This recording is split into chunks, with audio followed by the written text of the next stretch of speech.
নিকাব এগুলো পড়তেই পারবেন না, তাহলে কি ব্যাপারটা এরকম দাঁড়ানো না যে হাতে ব্যথা তার জন্য আমি হাতটাই কেটে ফেলে দিলাম? সমস্যাটা এতদিন আমাদের এটাই ছিল যে আমরা বিষয়গুলো নিয়ে সামনে আসিনি। আমরা প্রতিনিয়ত ভেবেছি হ্যাঁ হয়তো আমরা মানিয়ে চলতে পারবো, হ্যাঁ হয়তো এভাবেই চলে যাবে।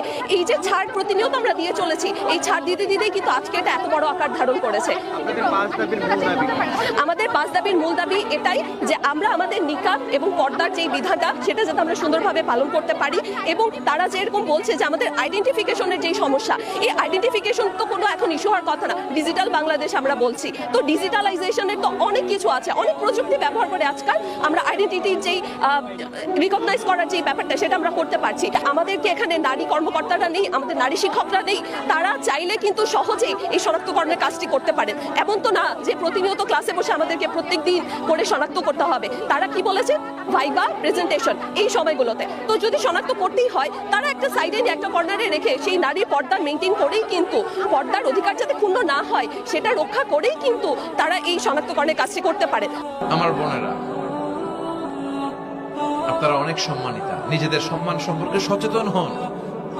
এই হেজাব আপনার অধিকার, এই হেজাব নারীর অহংকার, হেজাব নারীর আভিজাত্যের প্রতীক, হেজাব নারীর রুচির প্রতীক। আপনার রুচিটা কেমন আপনার পোশাক দেখে বোঝা যায়। কথা কন, যে মেয়েটা হিপ হপ স্টাইলে চলাফেরা করে, গ্যাংনম স্টাইলে, এই মেয়েটারে ইপটিজিং করার সুযোগ আছে না নেই? কিন্তু যে হেজাব মেনটেন করে যেই নারীরা চলে, এদেরকে দেখলেই একটা সম্মান চলে আসে। সুবহানাল্লাহ পড়েন।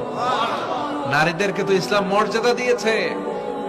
বিষ্ণু বলেছেন, দুনিয়া কুল্লুহা মাতা ওয়া খায়রু মাতা'আদ দুনিয়াল মারআতুস সালিহা। দুনিয়ার সব হলো সম্পদ, আর এই সব সম্পদের মধ্যে সবচেয়ে দামি সম্পদ হচ্ছে নেককার নারী।